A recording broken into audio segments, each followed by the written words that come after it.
Ça coule de source. C'est une plongée dans tous les savoirs et c'est un podcast du Collège des Humanités réalisé par Anne-Laure Guénac. L'IA, l'intelligence artificielle, est au cœur de nombre de discussions, de débats, de conférences entre scientifiques, entre juridiques, entre éthiciens dans les médias ou dans le cadre institutionnel ou encore académique. Mais pour quels résultats ? Alors certes, des mesures sont prises, on peut penser notamment au European AI Act, entré en vigueur en 2023 pour fixer un cadre au développement de l'intelligence artificielle en Europe. Pour autant, à ce jour, l'impression générale, c'est quand même celle d'un déploiement de l'intelligence artificielle et de ses applications dans notre quotidien qui nous dépasse, qui va plus vite que nous et que toutes ces mesures et qui peut nous laisser assez dubitatifs. Aisha Piotti a été l'une des premières en Suisse à organiser un grand symposium sur la gouvernance de l'intelligence artificielle en réunissant les différents partis en jeu, à savoir le secteur académique, les pouvoirs publics, le secteur privé, le juridique et la société civile. C'est le principe de Reg Horizon, la société qu'elle a fondée et dont elle est directrice. Alors, on lui a demandé, selon elle, sommes-nous prêts à vivre dans un monde envahi par l'IA ? Je dirais plutôt non. On n'est pas assez conscient aujourd'hui des effets et conséquences de la AI. Par exemple, selon une étude récente menée par l'Institut de Alan Turing en Angleterre, ils ont trouvé que 93% des gens savent qu'ils peuvent déverrouiller leur iPhone avec la AI. Mais seulement 19% sont au courant de la fait que la AI a une forte influence sur le choix de leur sécurité sociale. We desired to create form. Over time we became more aware. In all one language, advancing and becoming more organized. Letting all things be done decently and in order. Deuxièmement, les compétences numériques aujourd'hui, on n'est pas encore assez formé. Par exemple, pour la Union européenne, ils ont fait des études et qui ont montré en fait que seulement 54% de résidents ont les compétences numériques de base. Et ça veut dire que 46%, ils n'ont même pas ça. Et ça, je trouve assez problématique. Et aussi souligner qu'il ne faut pas oublier que 1,5 milliard de gens, surtout dans les pays en développement, ils n'ont même pas accès au Internet aujourd'hui.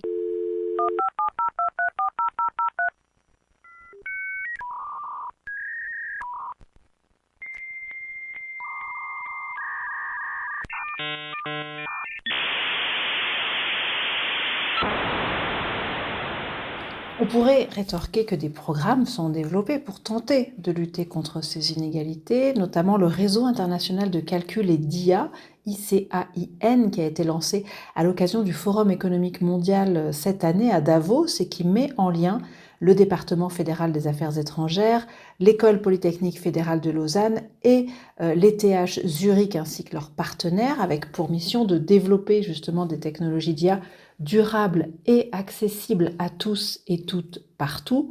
Il n'empêche que dans le même temps, des signaux contraires sont envoyés, comme le souligne encore Aisha Piotti. L'investissement, en fait, à OECD, il est en train de baisser sur tout ce qui est compétences digitales. Et ça, pour moi, ce n'est pas une bonne chose non plus pour l'avenir. Le recours à l'IA s'est généralisé à une vitesse inouïe, banalisé dans notre quotidien. Il devient incontournable dans le monde du travail, de la santé, de l'éducation et tous les autres. On peut s'en réjouir, estimer que dans tous ces domaines, c'est une chance, une aide, un extraordinaire outil qui nous augmente. À l'inverse, on peut s'en inquiéter, estimer que cela menace le développement de nos aptitudes, notre autonomie ou encore notre esprit critique. Ces sujets, nous en avons débattu avec d'autres experts dans les précédents épisodes de ce podcast. Je vous invite à les écouter. Mais la question est, ici, avons-nous vraiment le choix ? Ou sommes-nous condamnés à subir, disons, le développement de l'intelligence artificielle et son intrusion dans notre quotidien sans tout en comprendre et sans avoir notre mot à dire ? Aisha Piotti. Mais là, je pense qu'on n'est pas du tout impuissant. Je sais qu'il y a des gens qui pensent ça, mais ce n'est pas du tout vrai. On a le pouvoir à réagir et changer des choses. Je pense que ça dépend de la régulation, mais aussi de la politique, de pouvoir public et les entreprises privées. Il faut juste créer les structures qui nous aident à participer à ce changement-là. Par exemple, pour changer une loi, surtout ici en Suisse, on a tous un main sur ça. D'abord, il faut être informé des impacts de la IA et les effets de la IA. Et ici, je pense fortement qu'il y a un rôle pour les universités et aussi des pouvoirs publics. Et pour faire ça, on doit créer les structures, on doit mettre en place les budgets et il faut quand même aider à avoir ce transfert de connaissances.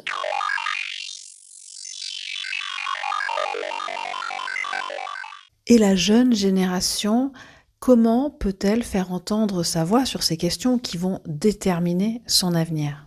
Il faut que les jeunes savent qu'ils n'ont pas juste subir le déploiement des usages de la IA décidés par quelques élites, mais qu'on peut s'engager en participant à des conférences, en s'adressant aux bonnes personnes et en intégrant un réseau comme le Network Tripartite en Suisse, géré par l'Office fédéral de la communication, qui est ouvert à tout le monde. In the beginning, man created machines to lead their society, for the world was without form and order. Darkness was upon the face of the earth. This is the story of our Genesis. Mais pour Aïcha Pioty, pas de doute, il faut commencer chacune et chacun d'entre nous par nous informer sur l'IA et pas seulement. Pour vraiment tirer les meilleurs de l'IA, nous devons aussi accepter de nous former parce que le changement est là et il est fait pour rester. C'était Aïcha Pioty, directrice fondatrice de Reg Horizon. Elle était l'une des invitées de la rencontre Lunch en philo organisée sur le campus de l'École polytechnique fédérale de Lausanne en septembre 2024 sur ce thème. Le monde du travail avait également été abordé lors de cette rencontre. Le monde du travail tel qu'il est et tel qu'il sera, bouleversé par l'intelligence artificielle ces prochaines années, avec le professeur d'économie à HEC Lausanne-UNIL, Raphaël Lalive, tandis que l'aspect philosophique de cette question avait été évoqué par le professeur de philosophie à l'Université de Lausanne, Raffaele Rodogno. Vous pouvez retrouver l'intégralité de cette rencontre sur la chaîne YouTube du Collège des Humanités ou via la page internet des Lunch en philo sur le site de l'École polytechnique fédérale de Lausanne.